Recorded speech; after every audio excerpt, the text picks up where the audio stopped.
Welcome back to another episode of Christian Natural Health. Today, I am very excited to have Mike Andrews with us. Mike is the author of The Influential Christian, Learning to Lead from the Heart. He has taught and preached in a number of churches across the country for the past 30 years. He retired as an engineer from the telecommunications industry after directing several research and development projects. In addition to his degrees in electrical engineering, Mike has a Master's of Divinity and a Doctor of Ministry. He's an ordained minister affiliated with the Churches of Christ. Welcome, Mike. Thanks so much for joining us. Thank you for inviting me. I appreciate it. Yeah, absolutely. So I just love the topic of your book. So can you give us a little brief synopsis of what exactly it's about? It's about influence that is long-term influence, not just the short-term kind that is so prevalent in our society today. You know, when people think about influence today, they often think about persuasion, marketing, sales, even coercion and manipulation. And that is a form, but it's a very short-term form, and it works very temporarily. And all of us, I think, want to have some kind of lasting influence, and because we know what influence is like in our own lives when people connect together with us. And so what this is about is the kind of long-term influence that's based on connection, the kind of connection that we have heart to heart with people, and how to develop that. And I think the best way to develop that is with skills of empathy. And so that's what the book focuses on primarily, is how to develop empathy. Interesting. Okay, so first, can you define empathy? I think a lot of times people will confuse that empathy and sympathy. So how would you distinguish those? I view it as anytime that we value another person's thoughts, feelings, experiences, relationships, we value who they are, and we encounter them with that value in mind. Whether it's called empathy or sympathy, as long as we enter in with compassion, it probably doesn't matter too much what we call it. So I don't really tend to make distinctions too much. I like the term empathy because it's a little bit broader. Gotcha. Okay. So why do you feel like this is particularly relevant for America right now? Well, as I've looked into this topic, the more I look into it, the more I really am convinced that the only way that we're going to bridge many of the divides that we have between us today, the kinds of polarization and oppositions and animosity that we have between people, is if we take the initiative to encounter the other person where they are, and not as we assume they are, and that requires some form of empathy, and really I think that's the only way that that's going to happen. And so I think that's why it's important for us today, because I don't think there are any other approaches that are working. Yeah, for sure. So, and because the world is so polarized right now, how do you feel like empathy can help us to begin to understand people with whom we disagree and maybe find common ground or a good relationship? It's difficult, no matter how we do it, what we call it, whatever, to move beyond the gaps that are between us is a difficult thing to do. And honestly, we can't wait for the other person to bridge that gap, because in our society, we are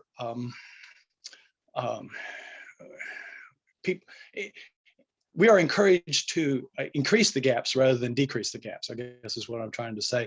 And so in order to bridge those gaps, we have to be willing to take the initiative to move in the other person's direction. That's not always going to work well.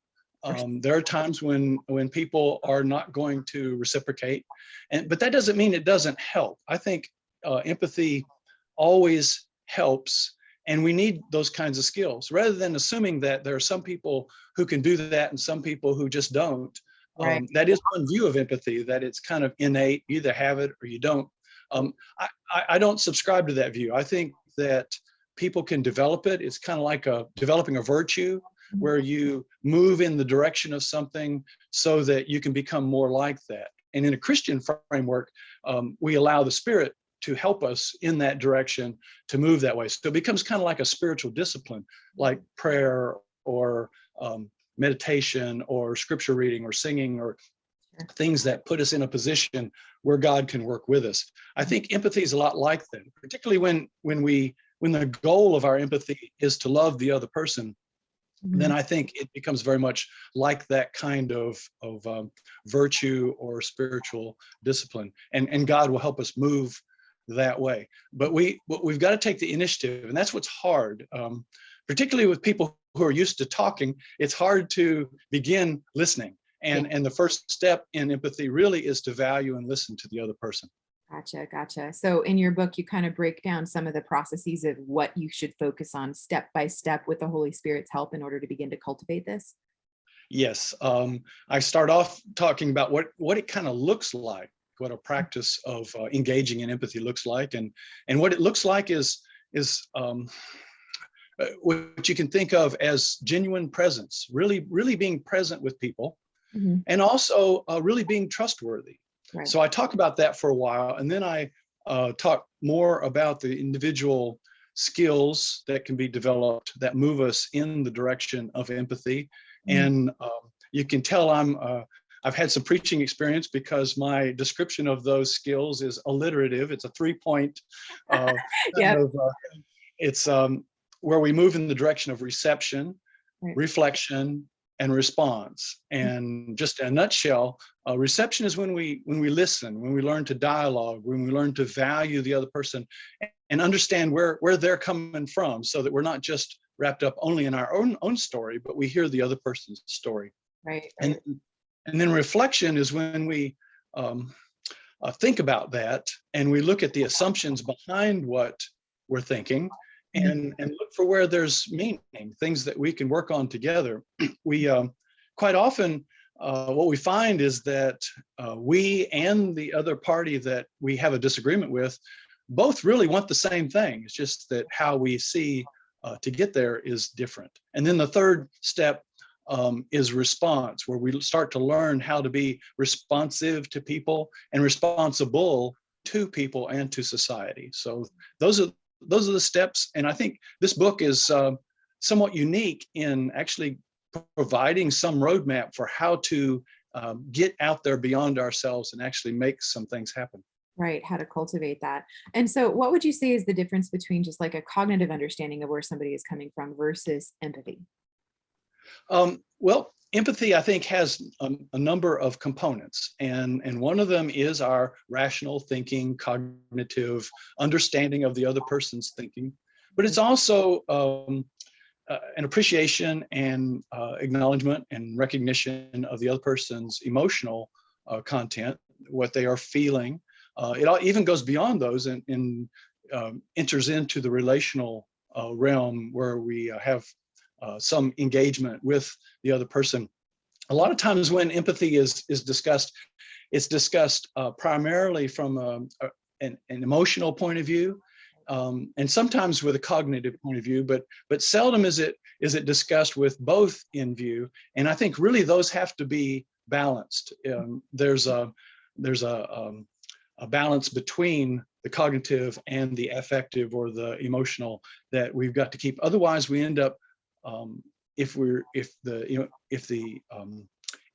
empathy that we're showing is too much on the emotional side, sometimes what we'll do is lose our notion of self, and we'll get so wrapped up in the emotion or the other person that we don't distinguish between what we're feeling, what they're feeling.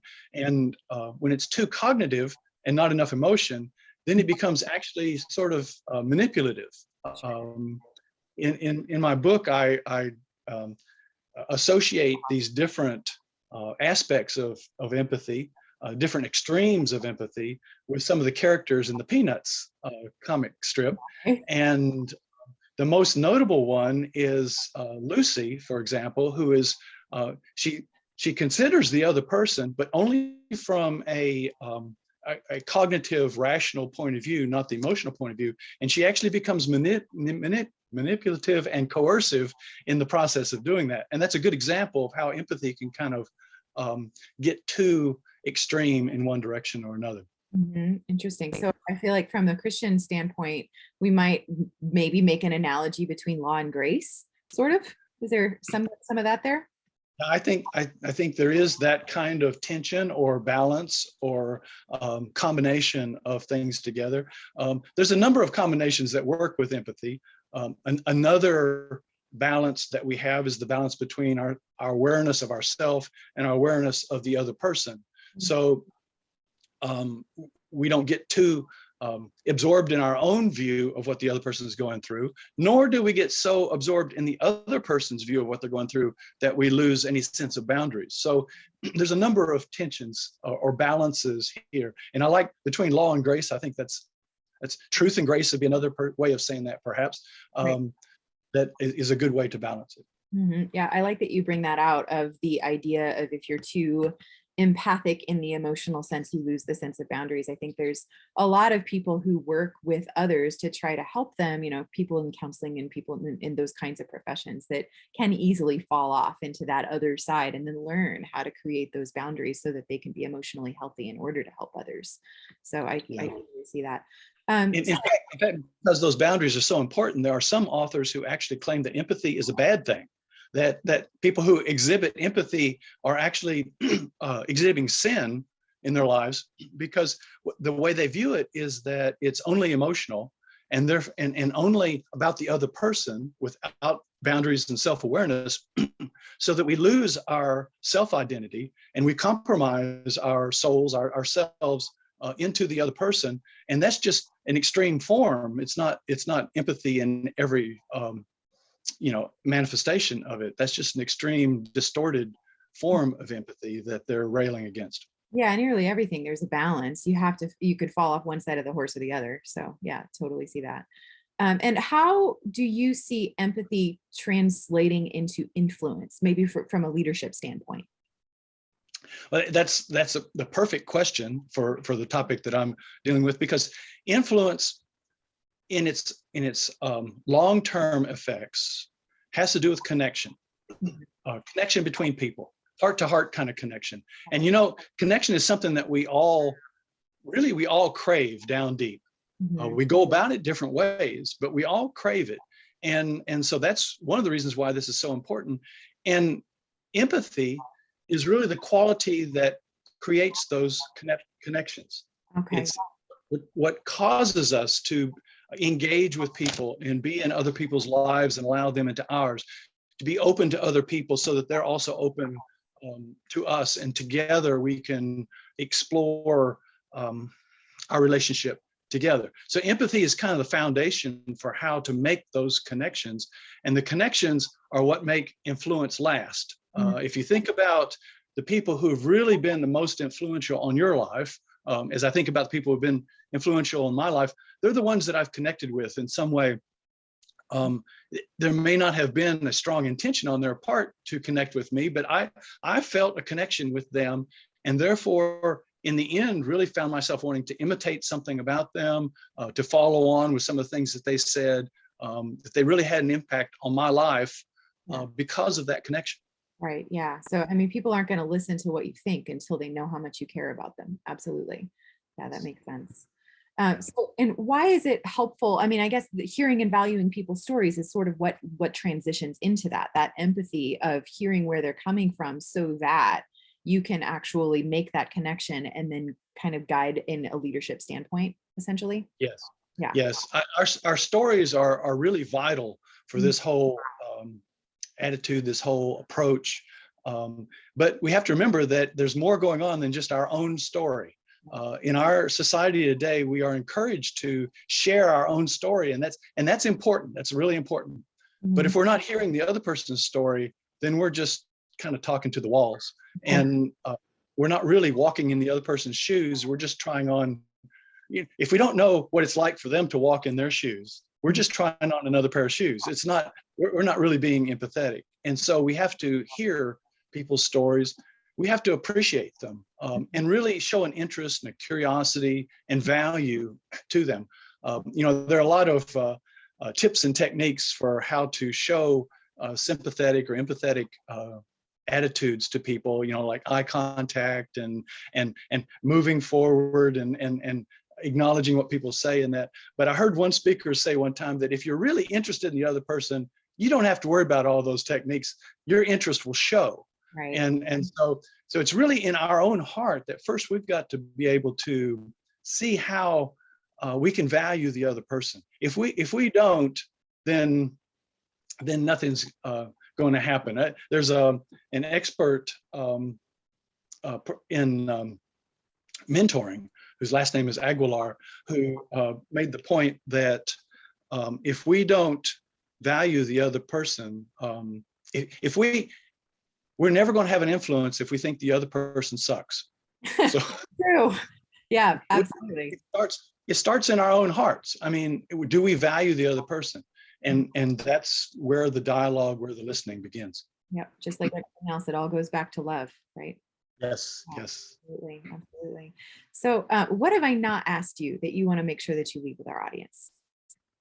Oh, that's a tough question. I'm used to sort of just answering what people have to say. I guess one of the things that's prominent today is the notion of what it means to be an influencer. And the way a lot of people use that term, that's really not what we're talking about here. Right. I'm not talking about here about imposing the way I see something on other folks, or even selling it to them or persuading them. Yep. What we're talking about here is engagement, a kind of engagement that we all really want to have, and that we value when we know we've had it. So it's different. It means being really present and really trustworthy. And there are a lot of elements to those things that make that happen. And hopefully becoming more receptive and more reflective on those relationships will help us in that direction. Yep, absolutely. So where can people go to learn more about you? The easiest place is probably to my website, which is mwandrews.com, mwandrews.com. You can also find the book on Amazon or independent bookstores, websites, most everywhere. It's The Influential Christian, Learning to Lead from the Heart. Awesome. So I will link to that in the show notes. And thank you so much, Mike, for joining us. Really appreciate your insight and your wisdom. Thank you. I've enjoyed this very much. Good.